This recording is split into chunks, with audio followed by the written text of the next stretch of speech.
So let's enable the predictions in a moment. Let's get chap first. Don't think there's going to be too much early action anyway. Yeah, there we go, and we completely caught up. So let's start predictions up. I'm going to tell you, or let's see. I'm going to give you 5 minutes to get your predictions going for game number 1. Who wins game number 1? You have TaToH as option 1 and Nicov as option 2. You have 5 minutes as well, and there you go. For this matchup, Byzantines versus Khmer. We have for Byzantines, let's see, against Khmer. Let me try and find it. There we go. Wow, they have played only once against each other, and Byzantines have won the one matchup. Okay. So if you were curious about it, now you know. The only, information we have for this matchup is favoring the Byzantines. Anyway, for the civilizations over here, Nicov is going to be getting with Khmer first off 10% faster moving battle elephant line units. They're going to have on top of that also the ability to garrison 5 villages inside each house. They also get, for Khmer, no building requirements and farmers that do not need mills or TCs to draw food on. For the team bonus, on the other hand, we're going to get 1 extra range on Scorpion line units, and TaToH, on the other hand, with Byzantines, well, he's going to get 10, 20, 30, and 40% extra HP on, on buildings depending on the age, as well as 25% cheaper skirm spear on camel rider units. And besides that, we also get for TaToH with Byzantines a 33% discount to go up to the Imperial Age, free town watch, free town patrol. It's going to have for the team bonus also. Let's see. Good job. Nice. Nice spoken over here from Nicov. It's gonna have for the team bonus monks who can heal units 100% faster as well. Let's take a look at the map generation for each player. Starting with Nicov, he's already going for some walls. But he's got the main gold forward. He's got the secondary golds forward, both of these as well. And then he's got the main stone forward and the secondary stone on the left hand side. Notice how he's already walled the right hand side, and that's pretty much a dead giveaway on how he's going to go for the walls on the left hand side as well, from here to here to the edge of the map as well, most likely. And he should be able to secure the berries, but not much else, not even the gold. So this could potentially be very good for TaToH if he's to come forward with some aggression in the future. For TaToH, on the other hand, we have the main gold on the back, which is much better. He's got the main stone down south, just more to the side, and then both secondary golds on the left and right hand sides respectively, with the secondary stone on the right hand side up north. A much more wallable map for TaToH for sure. Just connect the dots over here, and he doesn't manage to secure a single wood line, but he will be able to secure the gold, the stone, and the berries like this. Instead though, it seems like he's gonna be going for walls towards the DC, which I'm not the biggest fan of, considering he's got the wood line over here and he's got villagers already at hand. I feel like he should definitely have gone for this instead. Oh well, such is life. He's going to go for the walls and leave the berries potentially exposed. TaToH's going out to the field age early, a 19 population, so it's going to be most likely scouts. So is going to be the case for Nicov. Well, TaToH going for scouts with Byzantines. He's not going for gold. That doesn't make sense. He's got to go for skirms, spear and skirms. If he goes for scouts, I'm going to be very surprised. Nicov, on the other hand, should be going for scouts 100%. It's gonna be skipping the barracks, of course. And there's one thing we have seen, again, we talked about this in the previous series. When you are up against Khmer, you're expecting them to go for scouts. You can abuse the fact that they are gonna be skipping the barracks to go for spearmen yourself and just try to put pressure like that. So we'll see. TaToH, for the time being, has gotten the barracks up, and what is he going to go for next? Spearmen or scouts? He's got spearmen coming out, but is he going to go, for the archer range or for the stable? He's not going for either one. He's just going to play defensive by the looks of it. Well, he's got a defensive civilization after all. Meanwhile, Nicov, on the other hand, has got the walls coming up completely. Yeah, and he actually does not have a single stable coming up. Wow, this is pretty strong from Nicov. This is very smart from him. He kept the scout forward, and because he noticed the TaToH was going to be safe and he was going for Spearman right away, he decided to just skip scouts and he's going to be playing for the Castle Age. Which is super interesting. Now he's got to be careful because if TaToH goes for Spearman, or actually Skirmisher, sorry, he could potentially go for and put some pressure around Nikov's woodlines. But for all Nikov's concern right now, for all he knows anyway, he's got information about, TaToH's going to be playing defensive himself, especially as he spots TaToH getting the walls up on the left-hand side. Yeah. I think it was also the fact that Nicov realized the barracks. I think he realized the barracks was coming up later than the fuel age. So he must have realized that it wasn't, you know, no rush to go for pressure. So it's pretty good. It's pretty good.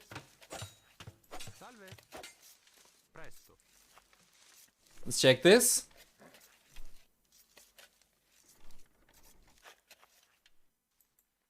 So we get on the right hand side. Not much really. Yeah. We're not going to have much action at all until, you know, we get to the fuel age anyway. Or to the castle age, sorry. Nicov seems like he's going to be the first one to go up. It makes sense. You know, Khmer farmers are going to be super strong. He's got 8 farms coming out right now. Double bit axe, horse collar as well for both players. It's going to be pretty standard. And yeah, the farms are just going to be so much better for the Khmer player. We'll take a look at TaToH's line of sight. He knows about the walls as well, so he's not going to waste any resources going for like scouts or anything. He's going for the 1 archer range over here, but I'm pretty sure this is going to be for archer production. So he gets a good amount of units to upgrade the crossbows. Unless he wants to go for skirmishers. Yeah, he's not made the switch to gold, so it's going to be for skirmishers. Still coming in for Nicov, and he should be on his way to the castle age very soon. He doesn't need to go for the stable right now, but that's going to facilitate going for bloodlines right away. And if he can go for the blacksmith, then he can go for scale, bard, and armor. That's a very interesting position. There is a reason Byzantines can be super strong against Khmer. They are going to have cheaper spearmen and you know, cheaper camels as well. While Nicov's gonna be relying on knights for the most part in the castle age, unless he wanted to go for archers himself. But you know, his archers are going to be significantly worse compared to TaToH's archers because of not getting thumb ring. And then there's also the fact that we have cheaper skirmishers for TaToH as well. So overall, it's a pretty rough position for Nicov. We're gonna see what he does. Certainly going to be a very, very different game compared to what we had for the first game in the previous series that Nicov played, where he just completely clutched it up. I think he was playing against Barls, could it be? Or am I misrecalling this? Who did Nicov play against last time around? Was it Barls? Was it Dark? Yeah, I just remember Nicov's performance was absolutely disgusting. In the best way possible, of course. Wow, and he's got the second stable already up. Defensive tower. This one is alright. It's very hard to go around this tower with an offensive tower. So it's okay for him to go for the preempt tower himself.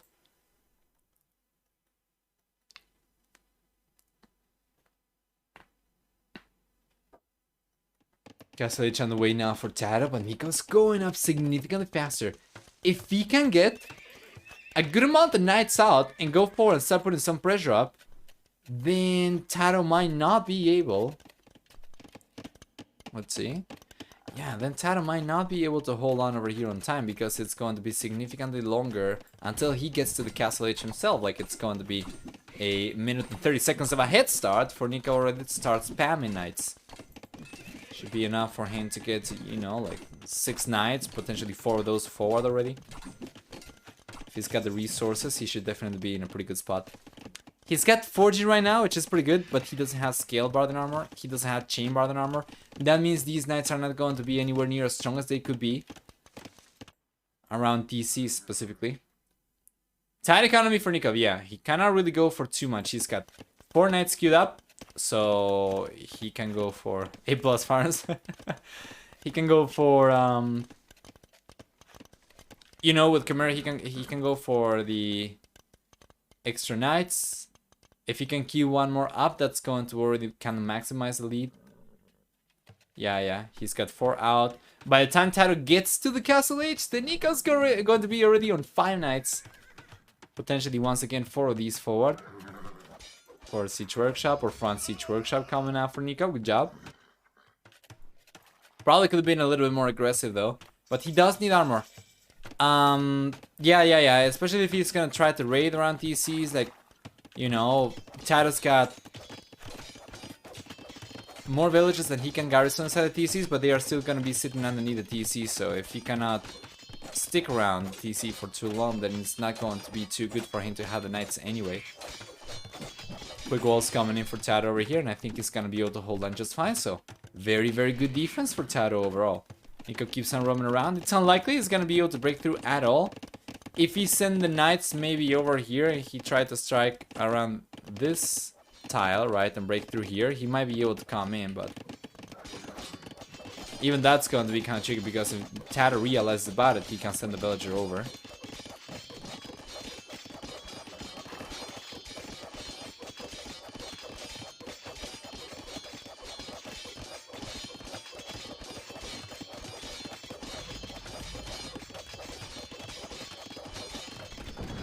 There we go, he's coming in. And he gets pushed away.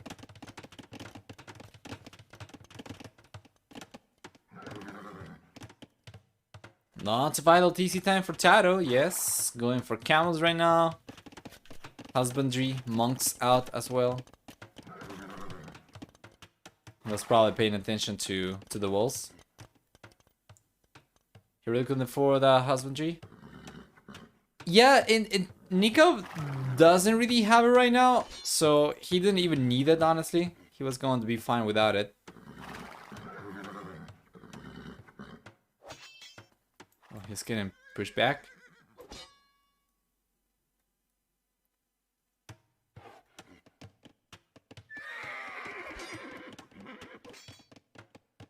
There we go. West Corpse was probably expecting skirmishers and pikemen as opposed to camels. He should still be able to do good damage though with these, even against camels. Especially without bloodlines over here, TaToH's units are not going to be the most resilient. He doesn't even have scale barded armor. He doesn't even have chain barded armor right now, sorry.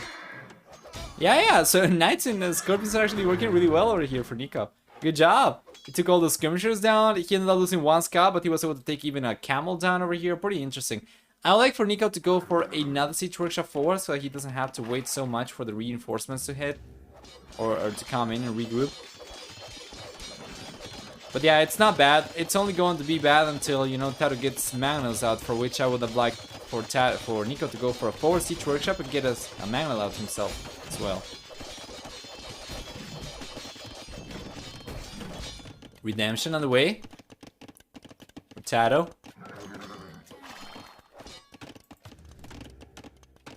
There we go, Siege Workshop coming up as well.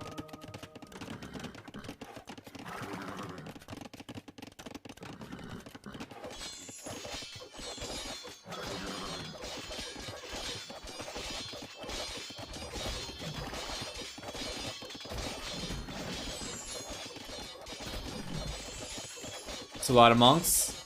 Yes. But can he do anything with these though? Now that he's got Redemption, he might be able to get the conversions going against the Scorpions. You can see that he's targeting these already.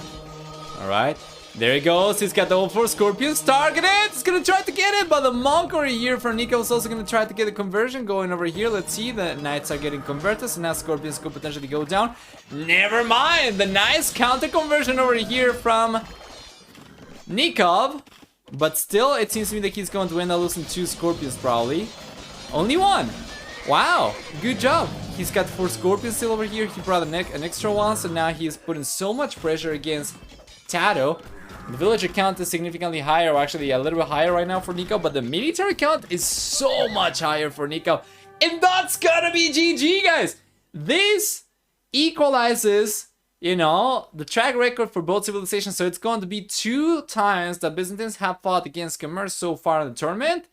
And it's been one win for each. So well played. And Nicov is going to end up taking game number 1, playing super well, and certainly bringing his A game for the, you know, the Decider series over here. If we go and take a look at military, we're gonna see a pretty nice KD ratio for Nicov over here. It's absolutely fantastic for him. He managed to get a 13-3 KD ratio. How good is that?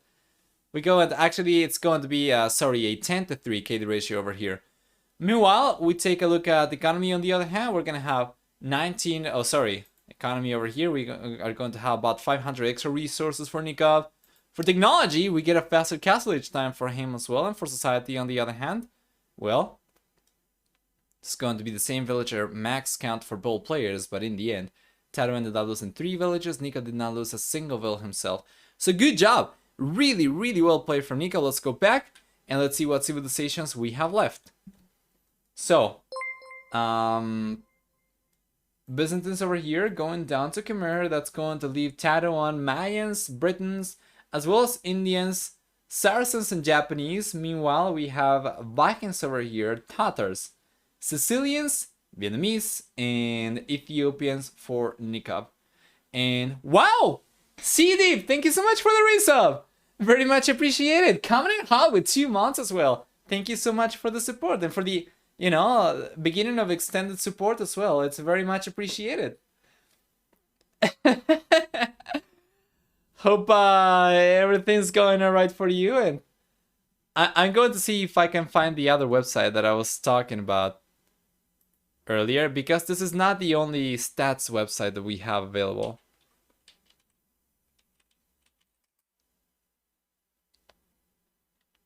Let me see if I can find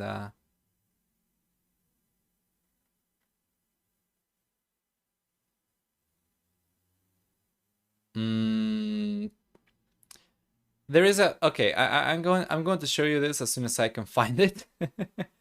Give me 1 second. Okay, I found it. I think.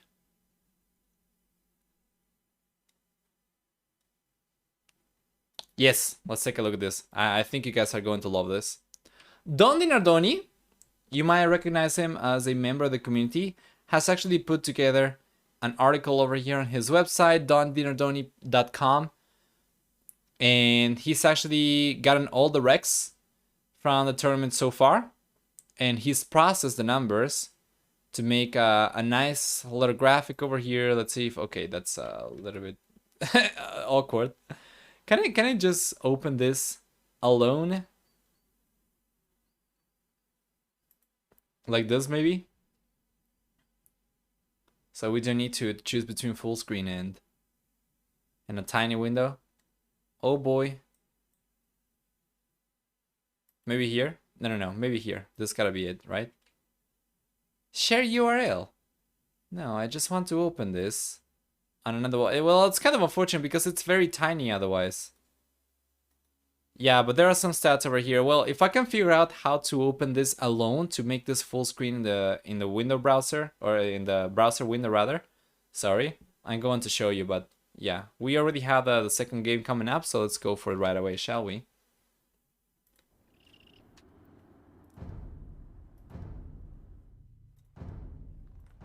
Let's see.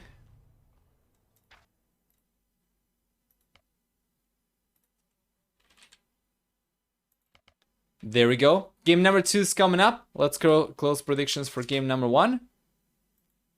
Wow, and 100% of you actually voting on TaToH. Or 100% of the voting people voting on TaToH. Let's go for this match. And we're going to open predictions in just 1 second, alright? For the time being, there is a 4 scout over here though. Okay. No lame coming up whatsoever. TaToH's gonna be taking the first elephant already, and he's not forward. Okay, there is a little bit of lame. Yeah, Nicov's going to end up taking 2 goats over here.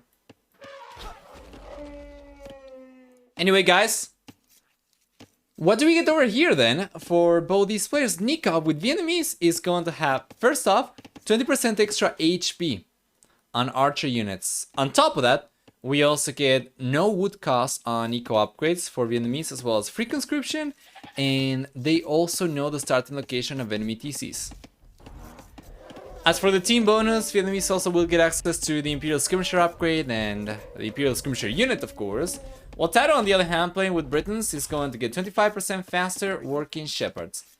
It's gonna have on top of that also 50% wood discount on TC starting in the Castle Age, as well as 1 and 2 extra range on foot archer units in the Castle and Imperial Ages, except for skirmisher units. And for the team bonus, we get 20% faster working archer ranges.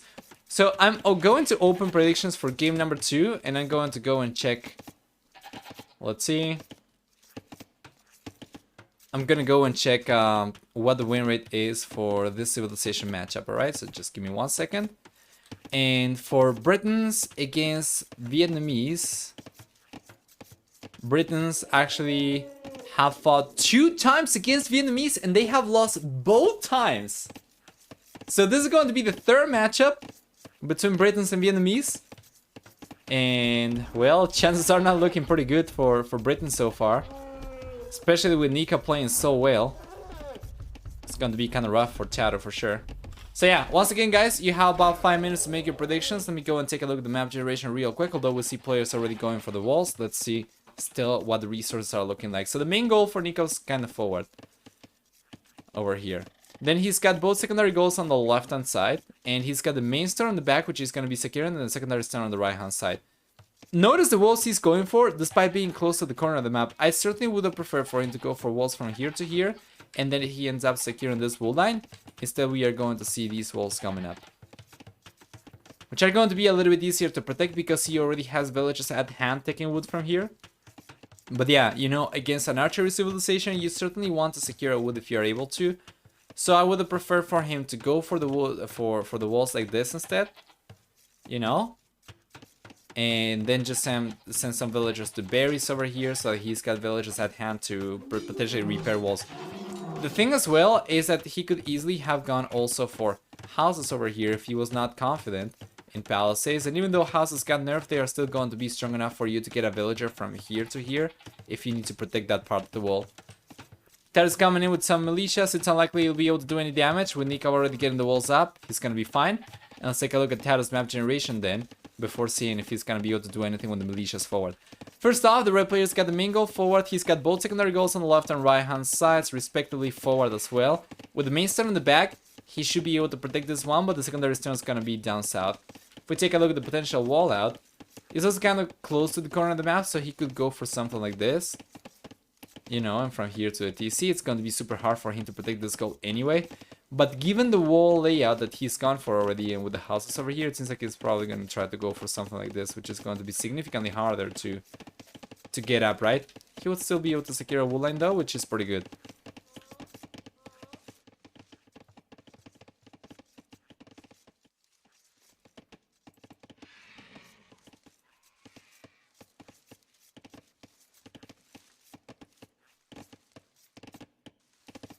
There we go.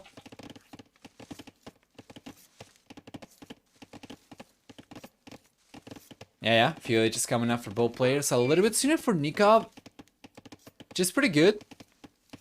Might be able to start putting some pressure with archers right away, but TaToH... Yeah, TaToH doesn't have the walls coming up. Seems kind of awkward for TaToH to go up so late. Nicov's gonna have a nice head start in archer production. And even though TaToH's economy is going to be stronger, you know, he could potentially get pushed away from the wood line over here. Like, there are no walls coming out for TaToH whatsoever. Where is Nicov going to collect gold from, by the way, though? Because he doesn't really have the economy to... Okay, there we go. He's making a switch over to gold over here. Good job.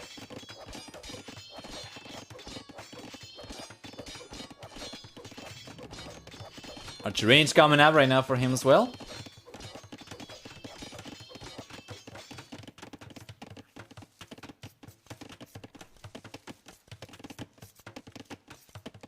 I think TaToH should keep his militia near the gold.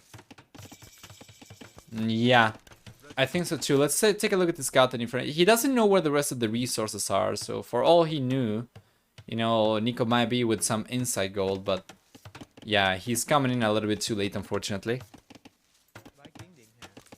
The villagers, yeah, will start collecting wood or gold just fine. So So it's looking pretty good for Nicov. He's got already archers coming out. Meanwhile, TaToH on the other hand is only now going for the archer range. That's gonna be enough for Nicov to get like 2 archers out before TaToH gets the first archer out, I think.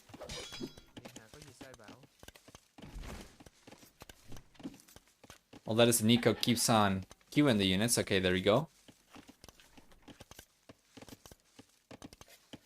Was Nicov drunk when he planned for these walls? I don't think so. I don't think so, but you know, it's certainly not going to be the best he could have gone for in any case.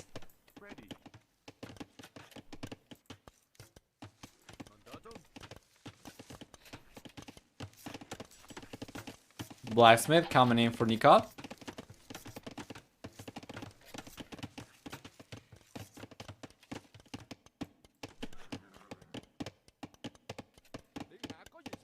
There we go. It's going around. It's got a skirmisher coming into the mix as well. It's good. I think it's probably because he might not have been able to queue pure archers only because of the gold situation. He might have added a skirmisher into the mix, but it's still going to be pretty good for him, of course, because TaToH is guaranteed to go for archers himself. Now, TaToH's got skirmishers coming out himself too, and he's got more compared to Nicov. TaToH's back woodline is such a classic Bully Arabia woodline. Yeah. Absolutely. Absolutely.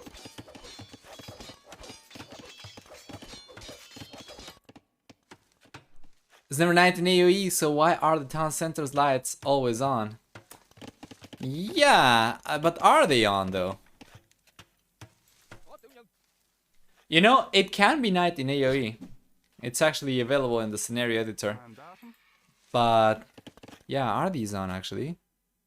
I'm not really sure. I see no shadows inside, so it might just be the, you know, the outside light anyway. Okay, now the house light is on for sure. Well, anyway.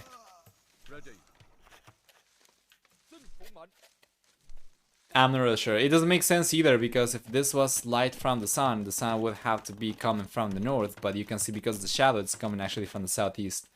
Well, you cannot really make sense in with Age of Empires, you know? Alright. TaToH's going to wall himself to the corner of the map or to the edge. This is pretty good because he's going to be able to secure this wool line, which is going to kind of make up for the fact that he's got an atrocious wool line himself. That is going to run out very soon on the left hand side. Meanwhile, Nicov on the other hand, yeah, still think he should have tried to wall to the corner of the map as well. He would have been able to secure 2 wool lines over here, which would have been even so much better compared to TaToH. Left hand side. Okay, we have the archers over here. It's unlikely he'll be able to do too much damage. We have a scout and skirmishers already from TaToH, so he should be able to clean the units up. It's not the light, it's the fire that cooks the food for the villagers. We don't want to be eating raw veggies, do we? Alright, yeah, well, they don't live out of salad, apparently. Alright, alright.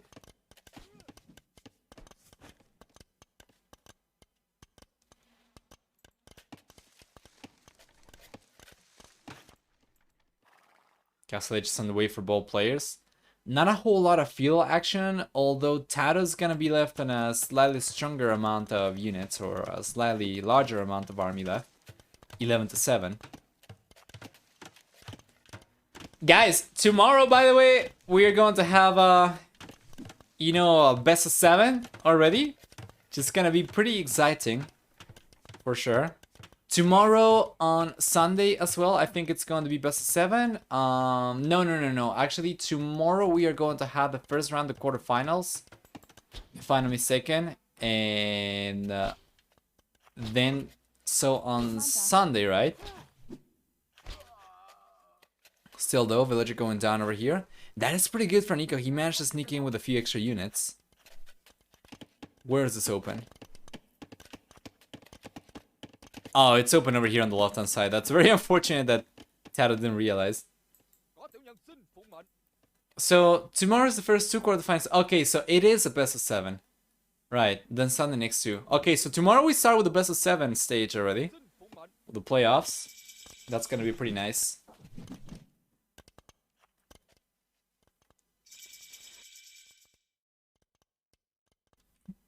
Let's see.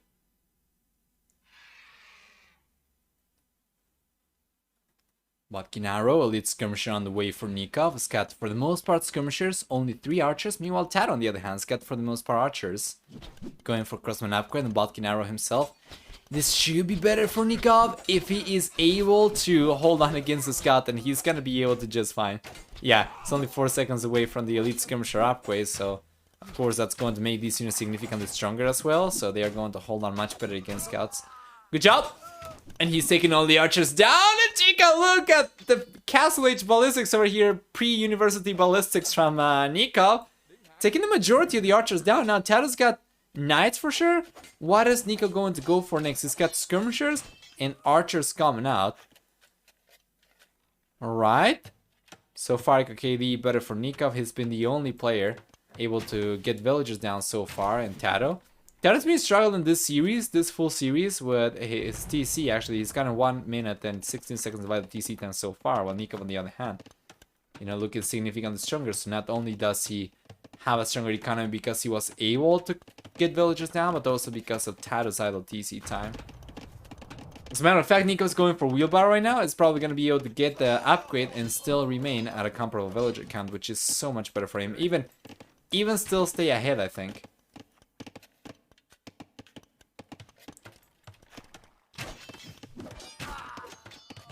Good job from TaToH.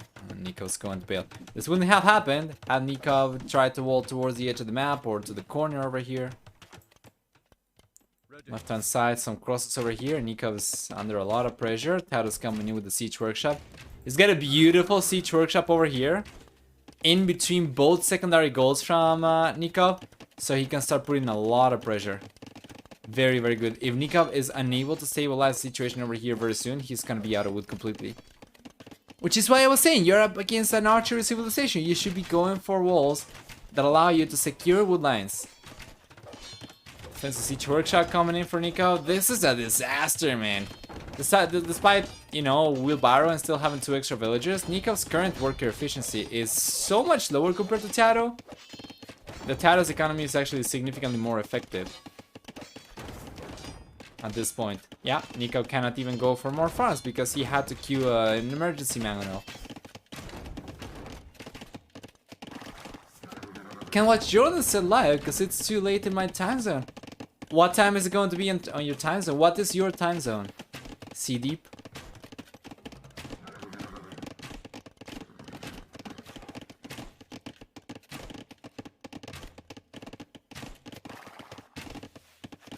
See? Good job. It's gonna be 1 for 1. I think he didn't need to delete the manual over there though. I think it probably would have been better for him to just keep the manual up so that he can hold on against the next manual from TaToH and potentially the crossbows, right? Yeah, it's been a big mess for Nikov's economy over here, and TaToH's putting pressure from everywhere. Now on the right hand side, it's got knights coming in. Good job. Pushing all the villagers away from the only gold that Nicov was able to collect, and with the siege workshop over here between 2 golds, doesn't seem like Nikov's gonna be able to collect any gold anymore. Yeah, that mountain shell was not the best even. For TaToH, he ends up deleting the manual, and it seems like Nikov's going to get cleaned up over here. He's going to end up taking too many losses. Yeah, TaToH's position over here looking pretty good. He's got more military units. He's got, yeah, 4 villages less. See? But much better position still for TaToH in terms of pressure, you know, and worker efficiency. Nicov's going down very low to 31%, 30% worker efficiency in the last minute. This is extremely bad for him. Take a look at these villagers. Take a look at these villagers, the farmers. Not only in the last minute they have been idle, but Nikov's economy over here for these villages anyway, like the entire game has been really bad, over 30% of idle time for the villagers. The farmers, the gold miners over here as well. Yeah, this has just been disaster, man. These villagers have been, through their lifetime, been collecting resources less than 0.5% of the time. Less than 50% of the time, rather, right? Very nice snipe over here. Nicov needs to get the walls up, and take a look at the disaster economy from the blue player right now, just shuffling villagers left and right. Meanwhile, TaToH keeps on putting the pressure up. Military count might not be the same though anymore for TaToH. He's not quite as high, but yeah. 11:30. 11:30. So that is 2 hours. Actually, that is, sorry, 10 hours more. Are you in India right now, CD, or close to it? I think compared to India, I'm like 11 hours ahead, or actually, no, I'm actually 10 hours behind, rather, India. So I think that's the time zone. For Vietnam, I think it's 9 hours. I'm not really sure, but yeah, Asia for sure. Oh, I see. Yeah, that's going to be very late. Feels bad, man. But remember, when the stream is over, I'm gonna be chunking, or I'm gonna be splitting the VODs into individual chunks for each series. So that's gonna be pretty good.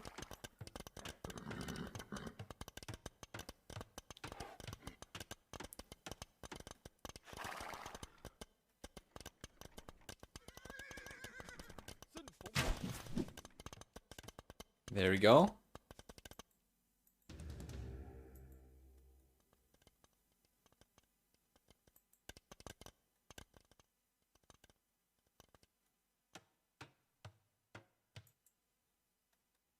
Yeah. And now TaToH's getting pushed back. I cannot believe Nicov was legit able to hold on against that, because he certainly looked dead. And now TaToH's worker efficiency is going to be less than Nicov. Yeah, this was super awkward. Nicov's getting the walls up over here, but this was going to be ran out very soon as well.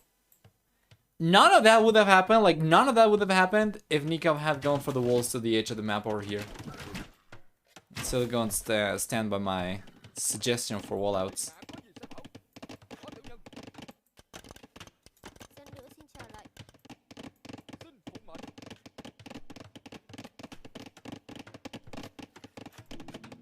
There we go. University is coming out for TaToH. Nicov was go. Oh, it's open! It's open! And he's coming in here! Nicov's pushing TaToH away. Oh, and these villagers just moving around. He's gotta be careful. There are 3 nets over here and 2 mangonels. He's got a good amount of crossbows though. What happened over here? Did TaToH now realize about this, or just probably overchopped? Well, Nicov needs to try and hold on to the hill advantage over here. Like, he won't be able to break out of here on time. The mangonels are coming here, so he needs to try and take the engagement. Unfortunately, he's going to get cleaned up over there. Very good attack round, but very good reaction from Nicov. He's going to try and take the mangonels down, but that's a very good attack round from TaToH, cleaning about 50% of the units from Nicov.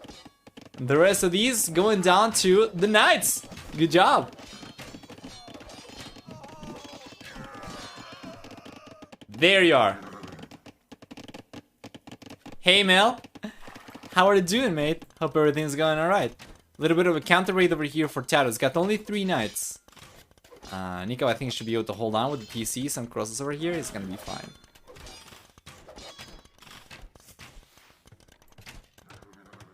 One villager down for Nicov.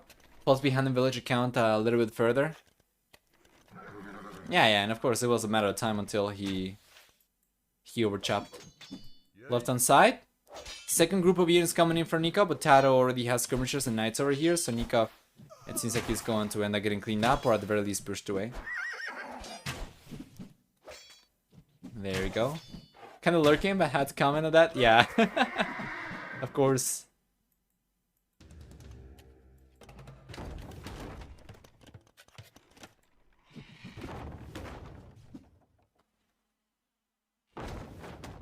Okay, let's see.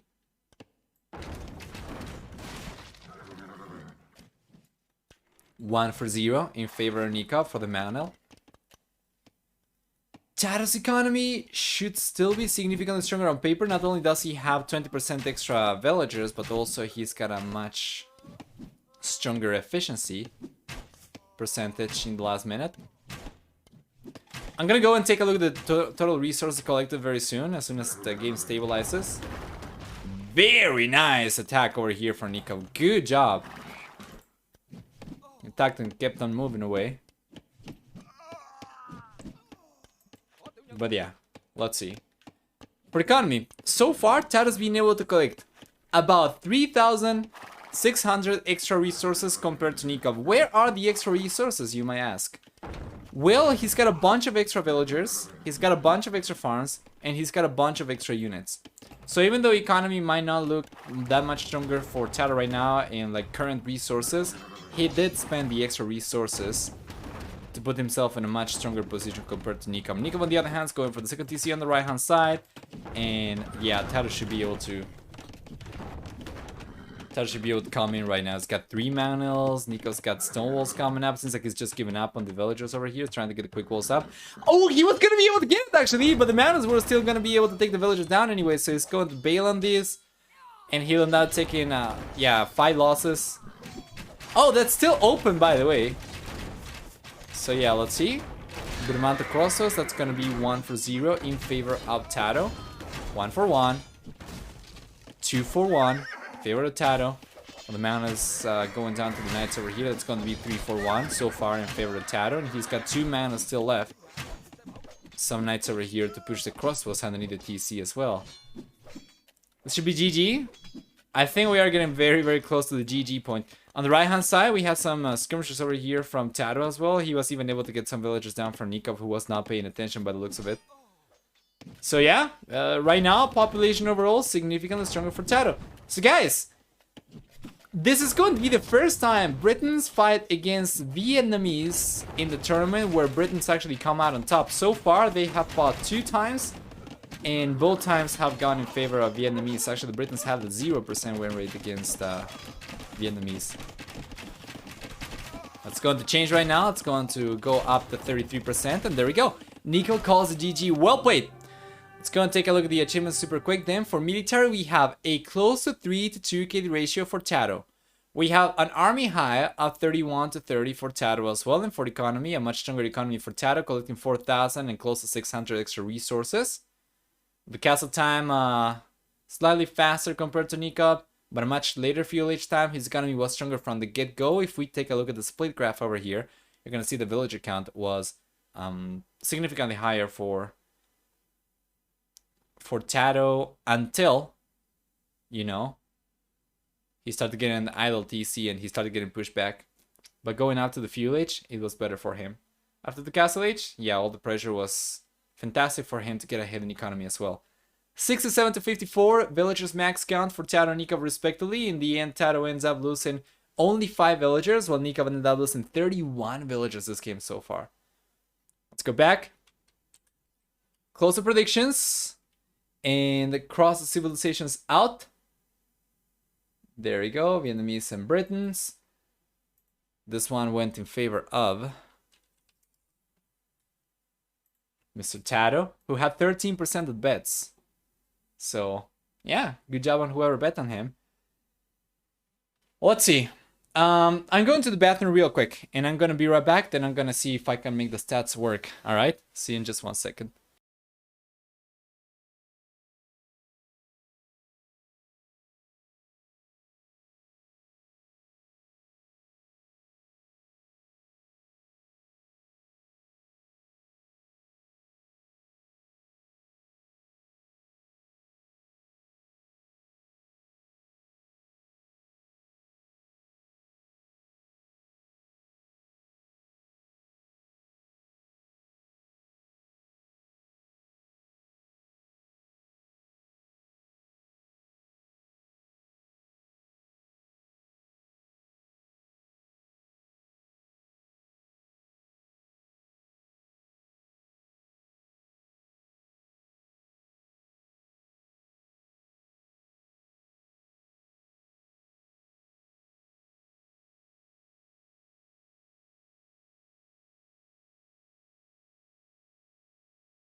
Okay. I am back, and wow, for whatever reason, music stopped. Anyway, we'll be jumping into game number 3 in just one moment.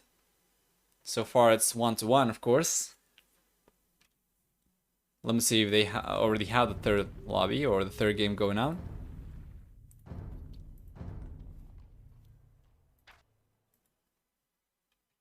I'll try and search for Mr. TaToH. Yes, game number 3 is here. How much spec delay do we have to wait through? Probably not too much, honestly. Yeah, only 15 seconds left. The matchup, by the way, is going to be Tatars for Nicov versus Japanese for TaToH. And, let's see. Japanese, this is going to be the first time that they get matchup. This is going to be the first matchup between Tatars and Japanese, anyway.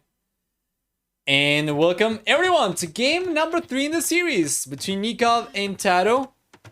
What do we get over here? First off, Nikov's gonna be getting, with Tatars, you know, 50% extra food from herdables. He also gets 2 additional sheep underneath each new ability he sees starting in the castle age, as well as, you know, he's gonna be getting free thumb ring, free parting tactics.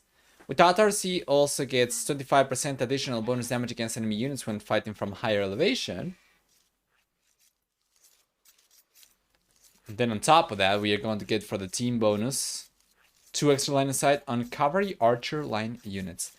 TaToH, on the other hand, with Japanese, is going to get, first off, 33% faster attacking infantry units starting in the fuel H onwards, as well as a 50% discount on drop of buildings as well, which is pretty good. And for the rest of the bonuses, those are going to be for water, so... Because TaToH is surrounded by the Alps, yeah. The elevations over here are going to be pretty rough for TaToH for sure. Let's take a look at the map generation starting with Mr. Nicov. We'll get for the blue player, first off, the mingle on the back, which is pretty good. You can see already he's going to be thinking of going for walls like this, most likely. Like this, I think. Something like this. And then he's got the main stone down south, but the secondary stone is on the right-hand side. If he goes for these walls, he should be able to protect that. And then he's got the secondary goal on the right-hand side. The other secondary goal is going to be down south. We take a look at the map generation from TaToH, on the other hand. And yeah, the red player over here has got the main goal on the left-hand side. And the secondary gold forward, super exposed and beyond the hill. It's got the other secondary goal on the right-hand side, very, very far away from the TC. And taking a look at the left-hand side, we're going to see secondary goal, the secondary stone, sorry. The main stone is going to be on the back. And I think it's going to be a little bit trickier for him to wall. It's not going to take too long of a wall or too expensive of an investment for him to connect both these wood lines. The problem is that getting this to the TC is going to be very, you know, time-consuming for villagers and very, very pricey. So I think we're probably going to see walls like this, maybe, and from here to here. So I don't think anyone's going to have particularly safe base. You know, with both these civilizations getting access to archers and potentially going for archers in the fuel age, that's going to be kind of rough. Like, no one's going to be able to secure a wood lane whatsoever.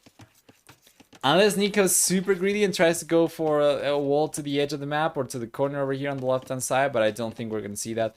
Well, he knows about this wood line, right? I guess he could try. We'll see. But I think we're probably going to see something more, you know, something that resembles more what I was suggesting earlier. We're getting close to both players going up to the fuel age already. And yeah. As Nicov, do you go straight archers, expecting Japanese 20 pop men-at-arms? For Nicov, I think that's safe. Yes, I think that's good. Yeah, just try to go for archers right away.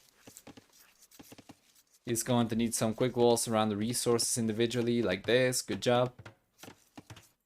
Yeah, because he notices about the militias coming forward. Yeah, and he got scout and vision of it. So he knows exactly what's coming his way. He's getting the quick walls up on time, and that's going to be completely protected. The berries, on the other hand, not quite as much. But still.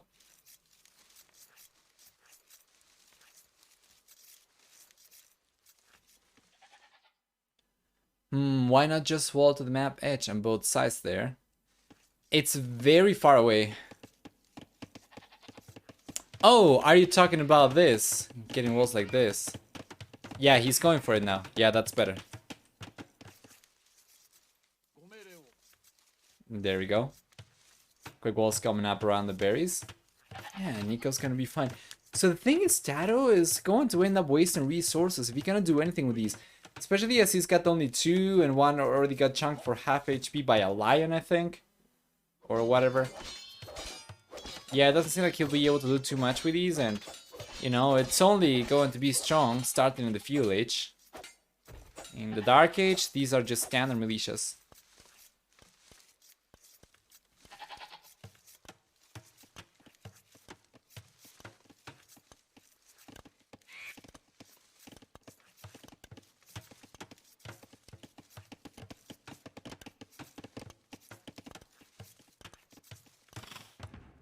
There we go.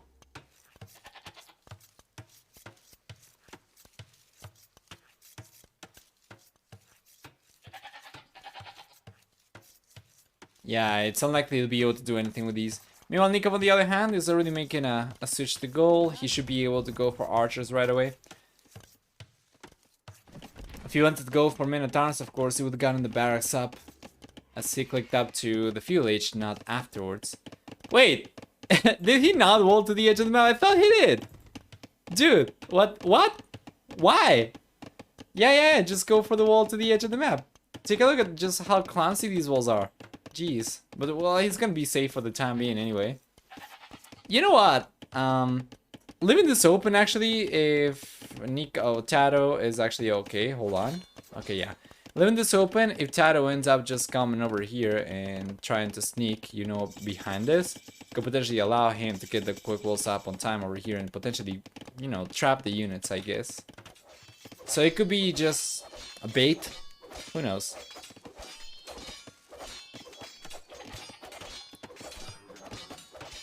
Village is here for both players, and Nicov will already start going for archers. He's got the archer range coming up on blacksmith right away, so he can go for fletching too. Meanwhile, TaToH on the other hand's got the archer range already up. Yeah, and he's got skirmishers on the way. So Nicov should be able to push these units away. We don't have the Minotaur's upgrade coming in for TaToH, so at the very least it's gonna be... At the very least he's not gonna be wasting any resources in that sense. Okay, Nicov's going for the wall to the edge of the map. This is a little bit better. He's gonna be able to secure this wood line. Yeah. Good job. He could have placed a blacksmith in front of the stone for sure. That would allow him to wall this a little bit easier as well with only one palisade.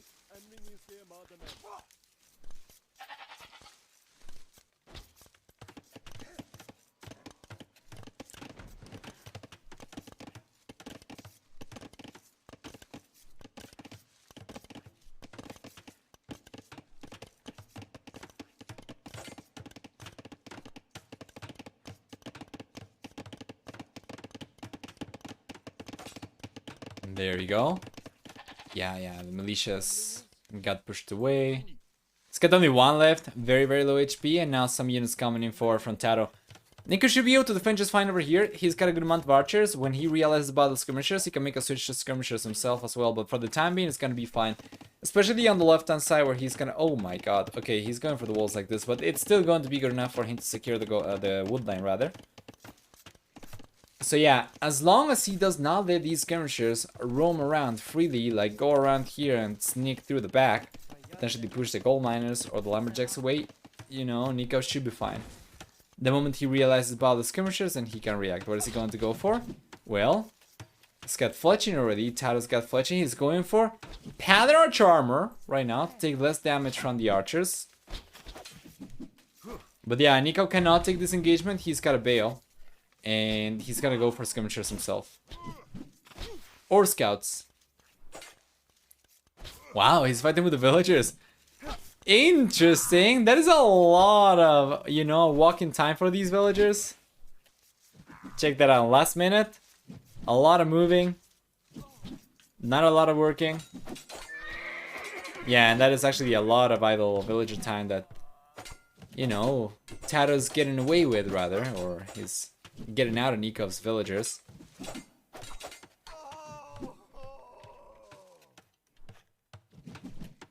Alright. Yeah. He won't lose a single villager, but he's not working the entire minute. Stable. Market coming in. That has done a really good job. He's been able to get a lot of value out of these units. A lot more than I was expecting for sure.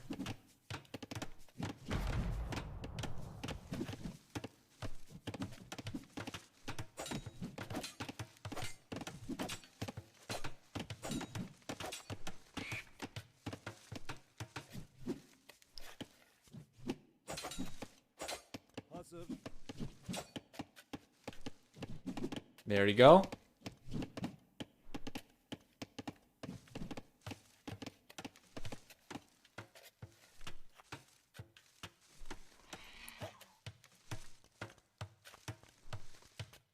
That is still alright. We have a scout coming out over here for sure, but he's got his own scout. He's got archers coming in as well, so these are going to be significantly stronger against the scout from Nicov, of course. With some good unit control over here, TaToH could potentially still come out on top. Yeah. The scout's going down. Good job.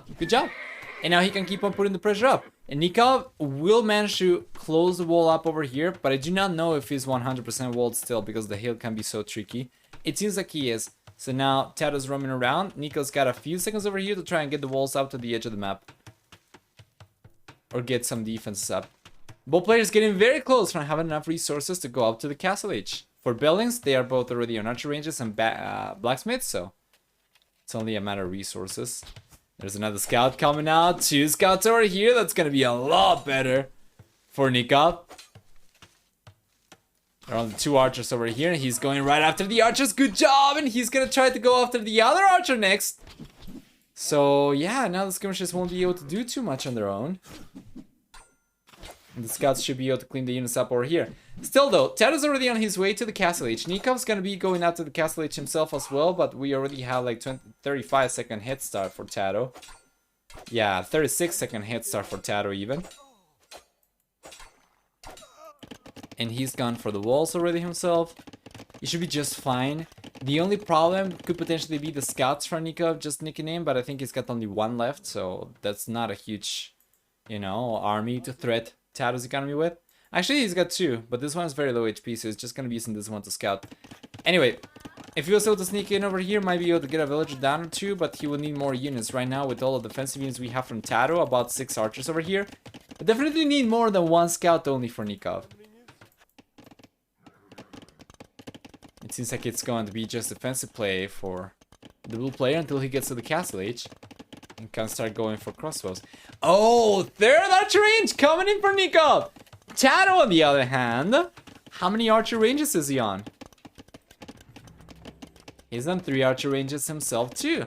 What is he gonna go for? Remember the Japanese, they get fantastic cavalry archers themselves too. They are fully upgraded, so it's certainly going to be an option. But you know, TaToH's are going to be stronger later on. Good job.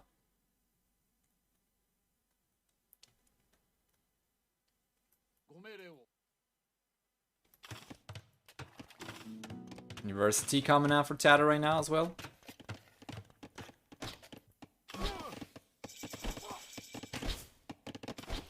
Yeah, and the crossman upgrades over here for TaToH. He's playing really well.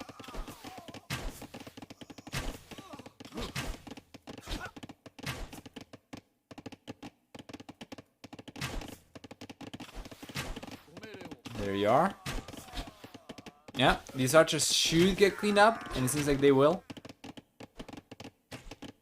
And TaToH has done really well. Now we have crossman upgrades, so it seems like Nico's gonna be able to clean these up if TaToH sticks around, so TaToH's just going to bail. How many units do we have for each player? We have more villages for Nicov so far. TaToH's going for ballistics first though. Let's see if Nikov's got ballistics coming up himself. He's got the university coming out, so it's going to take a little longer, but he'll be there. He's got the walls already up, so he should be safe for the most part. This wool line is not the most efficient though, to be fair. I mean, take a look at the villagers over there. Worker efficiency all about 64% because of all the walking that they have to do.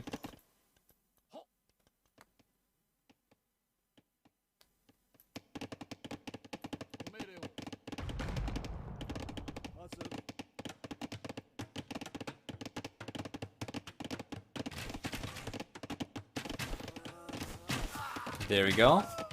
That was not the best for TaToH though. If he kept those archers alive, his army would be significantly stronger over here. He would have been on 11 as opposed to only 6 left. Nicov on the other hand has got 13 already. And he's only 3 seconds away from ballistic, so yeah, Nicov's been able to hold on over here. TaToH's played an incredible game, but Nicov is doing a really good job holding on. Now he's gonna be the one putting pressure for the first time. We'll see if TaToH's gonna be able to hold on as well as Nicov's been able to so far. No extra TCs for anyone at all.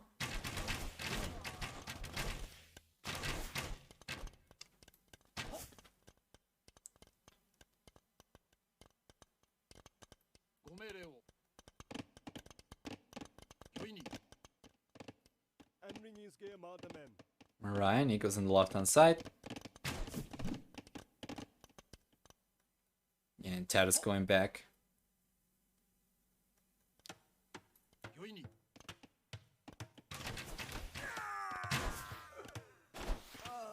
Good job. There we go. TaToH gets some much better trade over here compared to just a minute ago, and now Nico will get pushed away. He does have his own archers coming back though, so he should be able to hold on.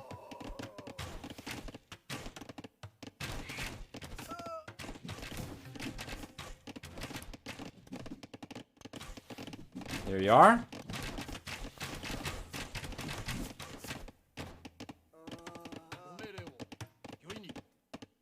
Yeah, second TC coming out for TaToH as well.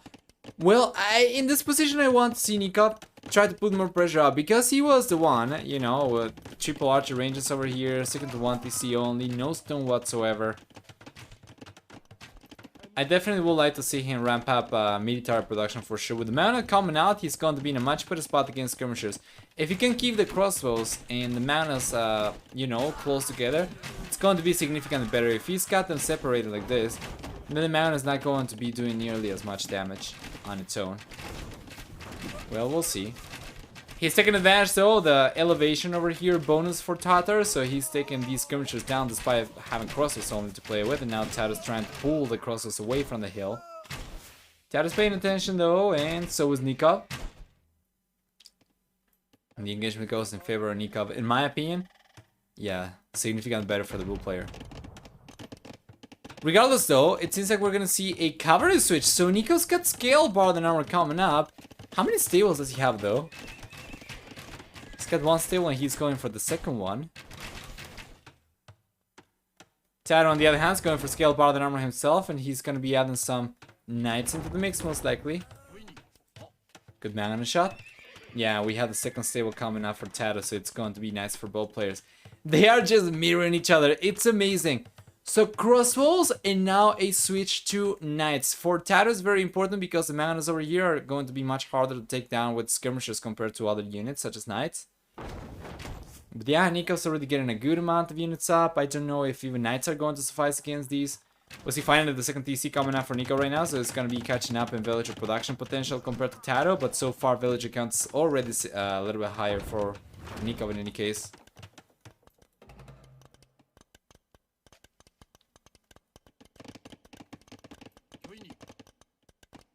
There we go.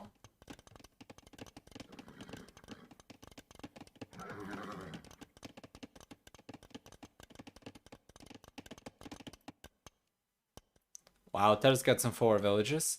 What can he do though with this? Probably just go for a 4 siege workshop. I imagine that's probably the reason he's sending forward. Now he's collecting some stone, some gold from Nicov. Good job, the knights are coming in. He doesn't have bloodlines though. He's got only scale bar than armor. Meanwhile, TaToH's got chain bar than armor, although no bloodlines himself either. Let's see. Nicov's going after these skirmishers, and he's gonna be able to get. Ah, that's a good shot. 3 skirmishes going down. The Magna going down. That's gonna be 1 for 1. And the Knight over here is going down before the Magna gets cleaned up. So, yeah. 2 Magnas down, but the Knights are going down over here. So that was actually not that bad for Nicov. And he was able to push the skirmishes away. So now he's in a much better spot. He's coming in. He's got to be really careful. There's a Magna over here. There we go. Very good job from TaToH. A little bit risky for Nicov, but he might be able to get some villagers down. And that was a good shot. Another good shot, so now Nicov's getting completely cleaned out. That was a little bit risky though for him. From the moment he sent the crossbows in first, in front of the Magna, that was super risky for him. He ended up taking so much free damage, and then losing the Magna was just, you know, the icing on the cake for TaToH. Now all of a sudden, TaToH's going to be 18-3. Military compared to Nicov. Yeah, 100% that was not worth it for Nicov. And now he's on the back foot. So once again, as the game keeps on flip-flopping around, TaToH's on the lead. Nicov's going for the 3rd TC. So is TaToH. Villager count is about the same right now for both players. TaToH's 1 villager ahead only, but significantly higher population because of the extra military.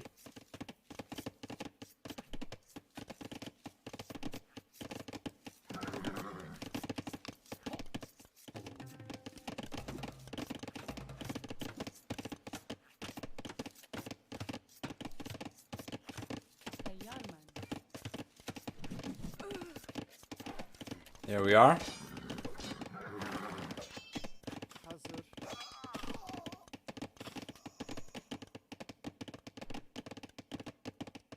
Well, if he can take care of these knights, then he should be in a much better spot. Okay, the knights are going down. That was a really, really good attack round for Nicov. Very good army control. Skirmishers are staying up though for the time being. There's another good attack round, but he ends up taking his own knight. Yeah, the Magna over here is going to be enough for Nicov to hold on. 4 TC on the way for Nicov! Remember that each TC he goes for is going to spawn 2 sheep underneath it, starting in the castle age, so yeah, this is going to work really, really well for his economy. The right hand side, you can see he's taking the sheep right now. And he's most likely not going to get away with getting this TC up for sure. Good unit control for TaToH over here, just putting the skirmishes around, so it's a little bit harder for Nicov to take these down with the Magna. There you go.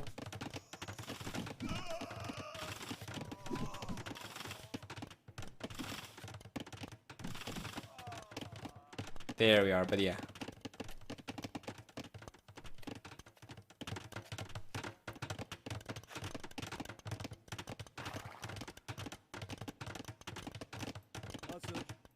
More units coming in from TaToH.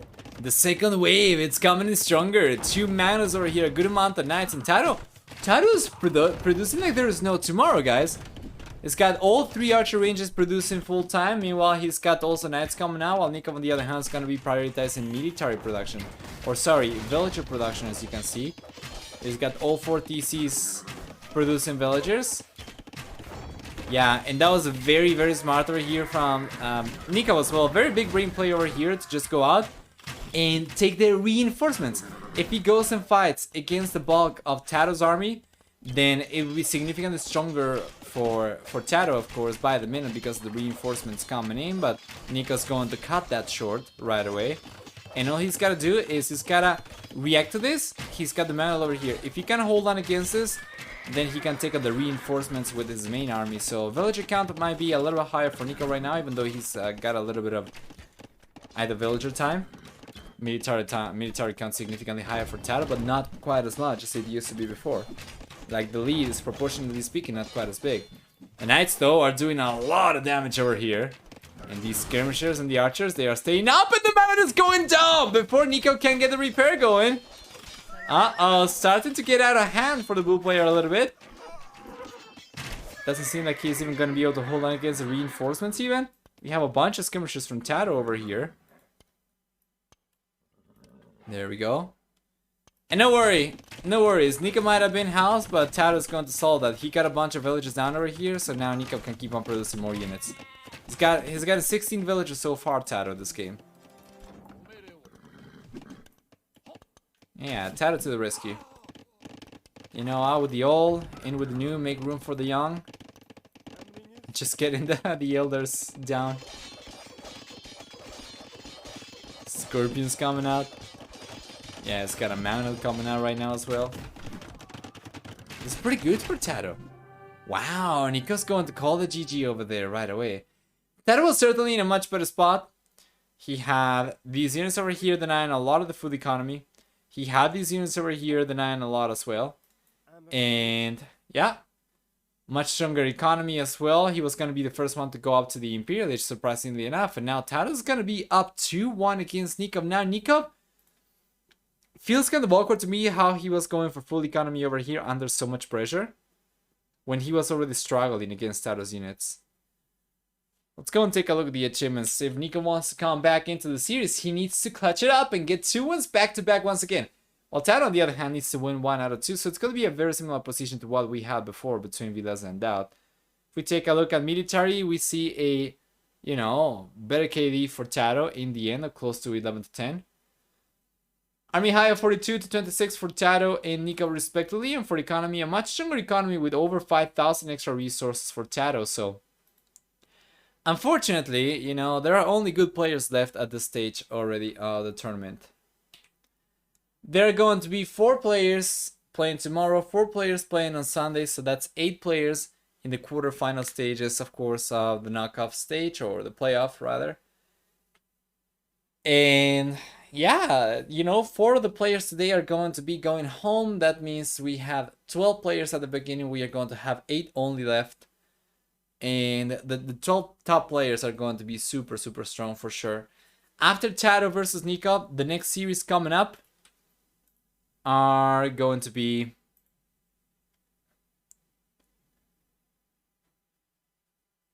MBL versus TaToH and Hera versus Winchester.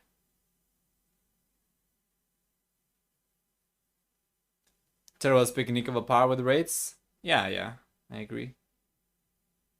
So let's cross civilizations out. We had Japanese over here for Mr. TaToH. For Nicov, on the other hand, we had Tatars, one of the strongest civilizations he could have gone for. Next up, what do we get? Well, TaToH's got Mayans left. He's got Indians. He's got Saracens as well. Meanwhile, Nicov, on the other hand, he's got Vikings, he's got Sicilians, and he's got Ethiopians. Sicilians are going to be very strong for Nicov for sure. And Vikings and Ethiopians can be very strong too. But I think I'm liking... You know what? I think I'm actually liking Nicov civilizations a little bit better over here. Like, we have Indians for TaToH, which I don't think is going to be able to utilize against any of Nicov civilizations. So that's going to be a leftover 7. Then we have Saracens and Mayans over here. We have Sicilians, Vikings, Ethiopians for Nicov. I think Nicov still has a chance over here. We're going to see the next one is coming up. See? Yeah, even against Sicilians, I'm not the biggest fan for Indians.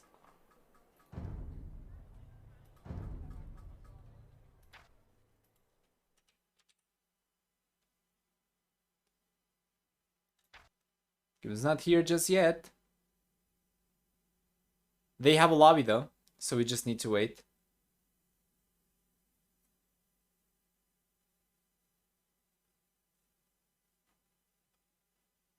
Yeah, Krasini is there, so we're gonna need to wait a little bit. I'm gonna try and make the graph work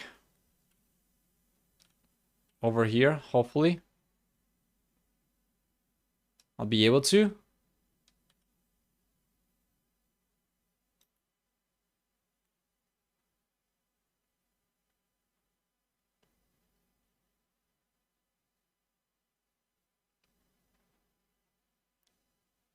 Okay, let's see. All right, this is, let's see, difficult, but at the very least it's a little bit better. I'm just going to increase the size of the window over here, so I'm not going to be right back. I'm still here. I just want to increase the size over here so you can get a better look. This is what we get for KOTD4 so far, brought to you by Don Dinardoni. And what do we get over here? We have effective APM per player. All right, you can see the faster and the slower players over here. On the right hand side, we have player EAPM heat map as well. Peak total, eco, military 2. So this is all for APM. What I'm mostly interested though is in civilizations. There we go. This is going to be wildly more useful. So games and wins. This is the win rate per civilization. All right.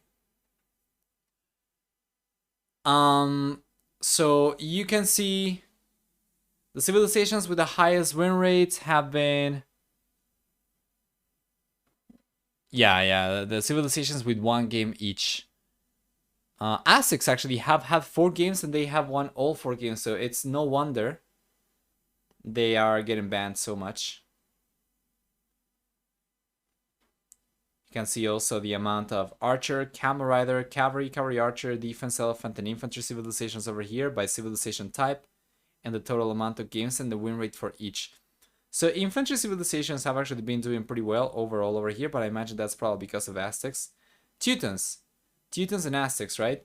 Yeah, Teutons and Aztecs. Then for the most part, archers are actually dominating, but it doesn't seem like it's particularly heavily. It doesn't seem like any civilization type is dominating heavily compared to other civilization types.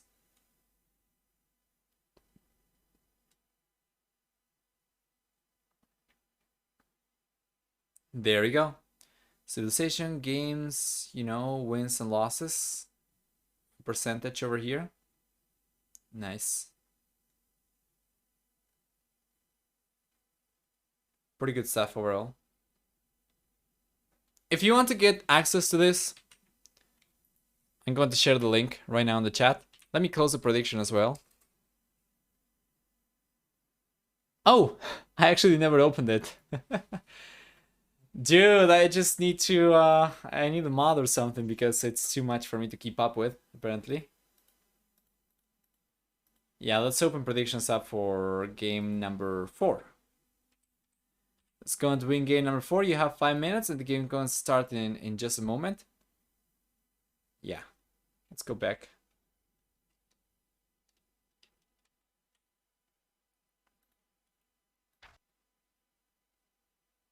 Hard to keep track of everything? Yeah, absolutely. The games here, there's going to be some, you know, spec delay, of course. Oh no, it's here already. Okay. What do we get? Oh, we have Indians for TaToH! Oh man. Okay, you have still about like 4 minutes to make your bets, I think. But yeah, Nicov on the left hand side is going to be playing Vikings.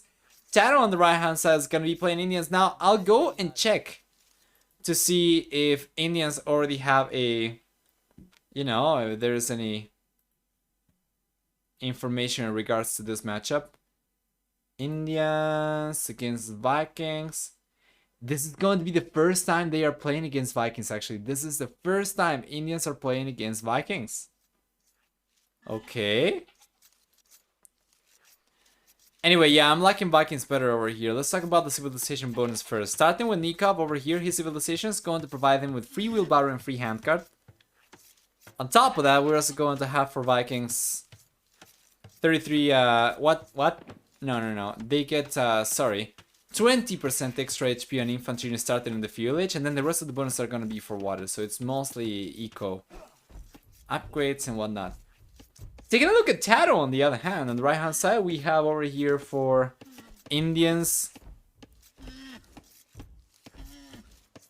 1 and 2 extra pierce armor on stable units in the castle and Imperial Age. They're going to get 10, 15, 20, and 25% cheaper villagers, you know, and the Dark Feudal Castle and Imperial Ages. And then on top of that, we also get for Indians, for the team bonus, 4 bonus damage from Camel Rider units against buildings. For TaToH, unless he can get a good number of CA and use mobility. Yeah, Yeah, but that's going to be so tricky with Nicov's gonna be already so much stronger starting in the Fuel Age. You know, I don't think it's gonna be getting a head start to the Castle Age or a very big one if he's able to even get a head start whatsoever, so yeah.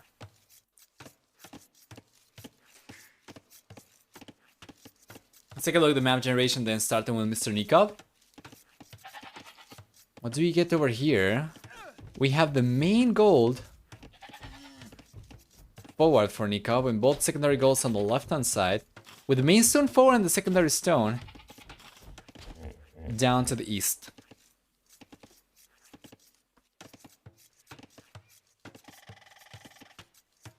It's going for the walls, connecting to the edge of the map. Should be able to connect the left hand side over here as well and then go to the TC, but that means that he's gonna have to go for walls around the goal to protect it if he wants to. And this wall, once again, without going for the wall to the edge of the map, he would end up securing only the berries and potentially the gold over here, but no woodlands whatsoever. It's fine, it's probably not going to be expecting archers necessarily. We could see that for Indians, but going for archers would kind of give away the strat for the Castle Age. TaToH on the other hand, TaToH's going to have... He's got the main goal on the back, he's got the secondary goal forwards, both of these, and then he's got the main stone forward and the secondary stone on the back. He's very close to the corner of the map, so going for some walls like this would allow him to already enclose himself, and then on the right hand side like this, it's going to be like very, very cheap, and he's going for it. Yes! Somebody's well to the edge of the map! He's going for it, and he's going to be completely secure. Not only that, but he also manages to secure 1, 2 woodlands over here, and these walls are not even that pricey, man. This is really, really good for TaToH. He gets 2 woodlands, he gets the berries, he gets the gold over here, the main one even, and he got a stone protected as well, so... Very, very, very nice wall out for TaToH. Meanwhile, Nicov, yeah, is just going to, you know, give this woodline away. Let's see. Militia's coming out for TaToH, so... He's not collected extra gold, it's going to be the 2 militia move only. I think Nicov should be able to defend against this just fine. I think this is actually pretty bad for TaToH. I feel like these are wasted resources. I feel like this kind of gives up the cheaper villager, or you know, the food savings. And let's see if Nicov knows though. Nicov knows where TaToH is, but he doesn't know about the barracks just yet. However, he's just preemptively gone for some walls over here, doing a really good job. Yeah, and now he got a glimpse of a militia over there for a split second.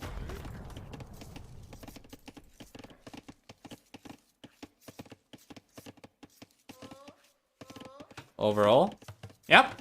Pretty good position for Nicov. He's managed to get the walls up on the left hand side, and as long as he doesn't take any damage early on, then he should be much, much better off. He's going out to the Fuel Age faster. He's going to be pumping archers out as well. You know, as long as TaToH doesn't get the walls up over here, then Nicov could potentially sneak in as well.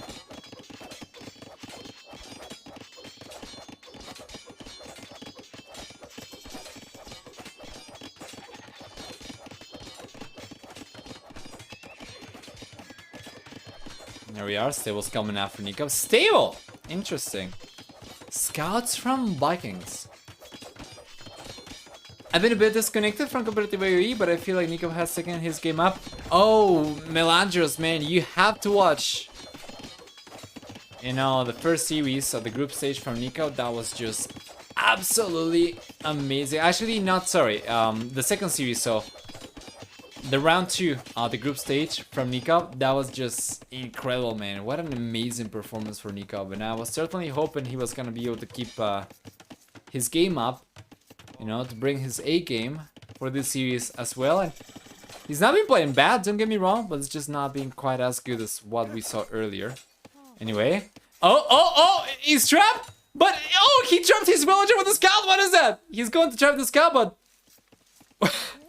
What is that good for? I guess just to prevent Nicov from getting any extra scouting information, but he's gonna be fine. Another range is coming up over here for TaToH. Okay, so the scout's going to go down eventually, but he already lost a veil. Yeah, Nicov's gonna be fine. Good job.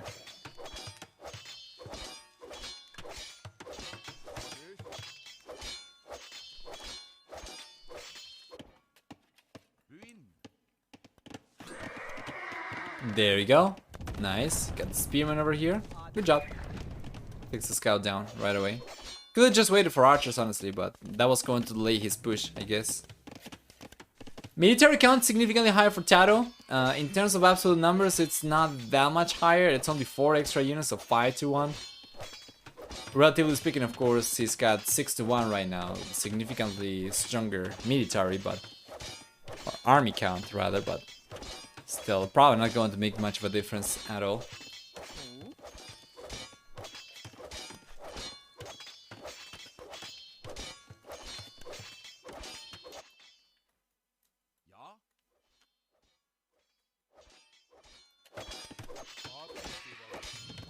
There we go. Archer range is finally coming out for Nicov, so he'll be thinking of going for archers. He's making a switch to gold now as well. And yeah, he's gonna try to go up to the castle age very soon. He's got 1 extra villager compared to TaToH, which is great, of course, because of the villager pick he got in the gold. But then on top of that, he's got free wheelbarrow as well, so by the time TaToH goes for wheelbarrow, it's gonna be falling behind by about 4 villagers. So this should be pretty good. And Nicov should be on his way to the castle age faster than TaToH. Despite TaToH's stronger economy currently, Nicov should be able to go up faster. Yeah. Amount of food workers is about the same right now for both. Amount of farmers is about the same right now for both. So Nicov should be in a pretty good spot. Should be able to catch up in economy in no time.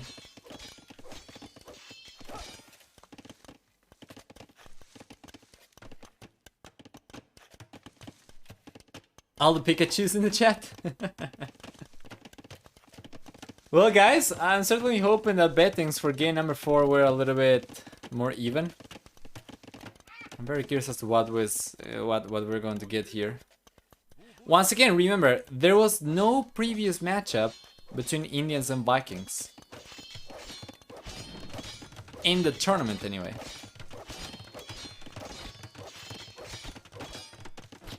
Win rate for Vikings against Indians, I imagine, in ranked is probably very high.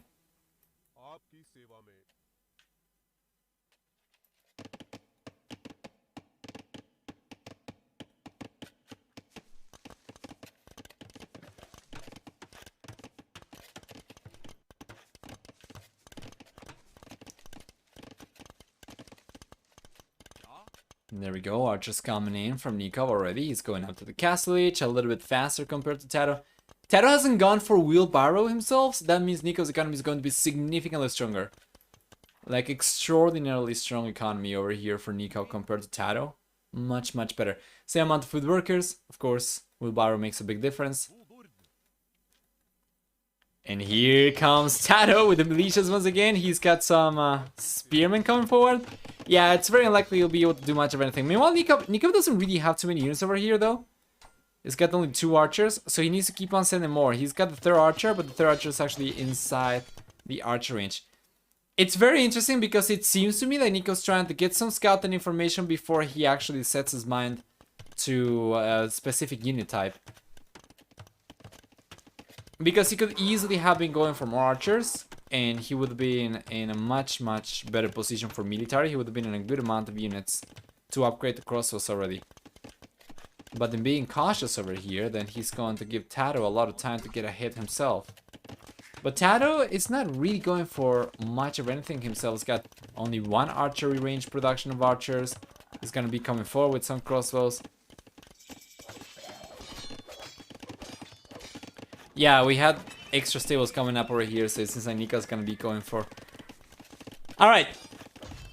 So we have Vikings, an amazing civilization over here for infantry. Playing against, you know, Indians. Pikes are going to be super good for Vikings. They get 20% extra HP.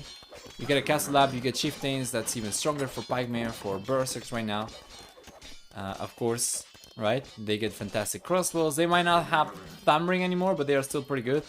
You're up against Indians, what do you go for? Knights. Viking Knights. We'll see if TaToH is caught off guard over here. Did he mean to pick Magyar? It certainly seems like it. Let's see if TaToH is going to end up taking a lot of damage over here or not, because honestly, I just don't see how this is going to work for Nicov at all. I honestly don't see it. This seems kind of suicidal for Nicov, if you ask me. It's got a siege workshop coming up for it. It's gonna try to hold on. He would need pikemen for that. Monks, maybe. I think he was trying to catch TaToH off guard. Yeah, but TaToH already has camels coming out. How many stables do we have for the red player? Only one.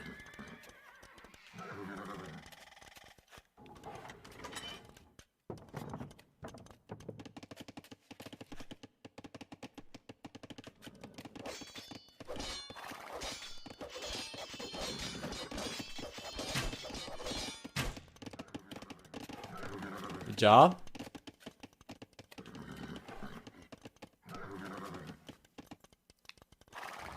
Scorpion's coming out. Yeah, I don't know about this, Sherlock. Siege Workshop, defensive Siege Workshop coming in for TaToH. Man, if he just goes for camels, he kills everything. He kills the knights and he kills the scorpions. Yeah. TaToH doesn't really have as many stables. He's got only one though, so it's gonna take some time for him to get the numbers high, but once he gets the numbers, he should be able to clean this up just easily. It doesn't have wheelbarrow though, so Nicov at the very least he still has a stronger economy. You know, might be able to go up to the Imperial Age faster.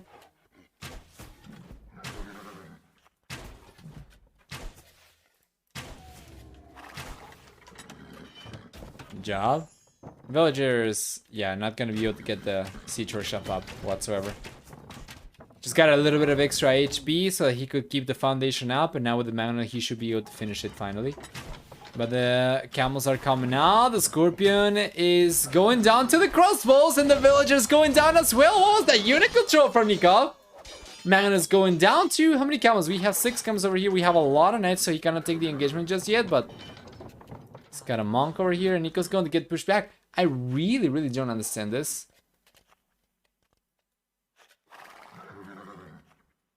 It's the only thing that I can think about. Nicov just trying to catch TaToH by surprise. Well, he cannot get the Siege Workshop up anyway, so... What is the plan next? He's got the villager coming forward again. Completely unprotected, so TaToH should be able to deny the Siege Workshop again. Okay, he realized. And TaToH's hunting for a vill. Yeah. The Siege Workshop Foundation's going down. Good job! Well defended by TaToH over here. Nicov ends up deleting the foundation. Where is he going to play? Yeah, he's not going to place another one. It's not worth it if he already has a Siege Workshop over here to go for anything, you know, behind this. Or any less forward compared to this.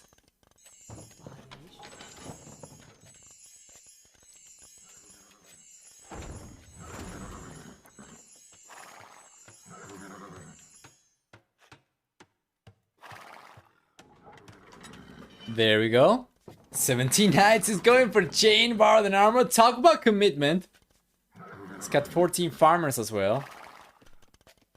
So it doesn't seem like he'll be able to go out to the Imperial Age anytime soon. What I'm pretty surprised about though is that TaToH's taking so long to add extra stables and he's got only 2 now. 11 camels versus 17 knights. We had the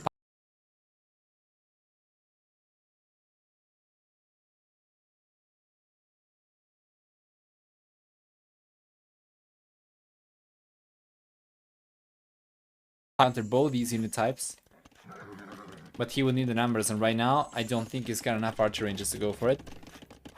Okay, now the pikeman coming in over here. I'm liking this for Nicov a lot better. 20% extra HP on these units already, which is pretty good. Nice attack round. He didn't manage to connect the shot though. He's getting pushed back. 4 monks coming in here from TaToH, and the attack round is not connecting, so now the conversions are coming up. I think he's getting it. He's getting 2. Yeah. He's getting 3 conversions, actually, I think. And the camels are coming out on top. Wow, what a great engagement from TaToH. I was expecting Nicov to dominate over there, but that was pretty good. The conversions came in quite clutch over here. Yeah, and even against the pikemen, TaToH's gonna be coming out on top. That wasn't even close, man. How many? We have 11 camels left, and no military whatsoever for Nicov. That could hardly have gone any worse. Nicov did not even have scale mill armor. That also allowed TaToH to get the pikeman down significantly faster as well. Did someone see the Blue Knights? Well, we see he going for more knights right now with triple stable production. It's not going to take too much, or it's not going to take too long for him to catch up in numbers once again. But is he really going to go for the same push? Is he really going to go for the same push when TaToH still has 3 monks over here? When he still has so many extra camels and he can easily reinforce his already larger army? Seems to me like Nicov should be going for triple barrack pikeman production on this stage. In stables.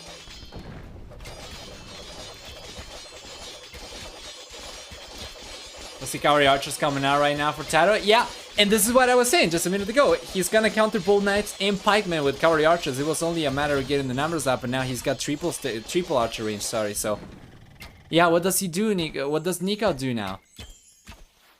He's got no archers. He's got no crossman upgrade. I don't even think he's got a second archer range. He's got a single one, so he's gonna be going for knights and pikemen, both of which are going to get countered by the cavalry archers on time.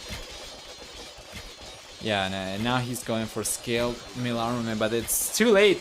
It's too late. I agree. If TaToH keeps on putting the pressure up over here, he should be able to take this one. There's only now the second TC coming in for Nicov, for instance. If TaToH brings a villager forward and goes for a 4 siege workshop, that should be basically game, I think. I was certainly expecting crossbows for Nicov, yes. Crossbows and, you know, maybe pikemen and siege. But not like this, man. Cavalry archer are going after the pikemen right away. The conversion's coming up over here. It's getting pushed away, yes, but this is just delaying it. Nice conversion. That's already worth it. He can lose a monk, no problem. The other ones are on the back. If he can bring the monks forward, then that's going to be much better. Crossman upgrade coming in for Nicov.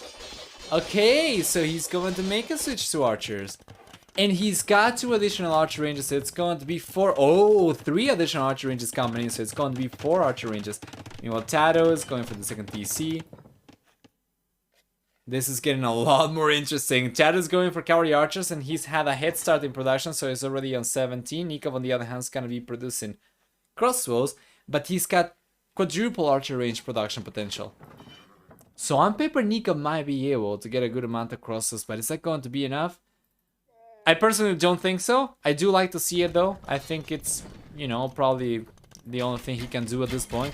Obviously, sticking to knights and pikemen would be suicidal, so he needs to go for something else, and we'll see if he can hold on enough to get enough numbers to even push TaToH out and potentially suppress him.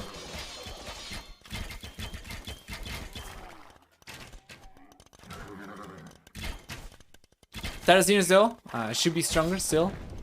Still have a thumb ring over here for TaToH compared to Nicov. Villager count a little bit higher for Nicov. TaToH just finished researching wheelbarrows, so by the time he goes... Wow, Nicov just calls a GG as he gets cleaned up over here. I thought he was going to try to hold on a little bit longer.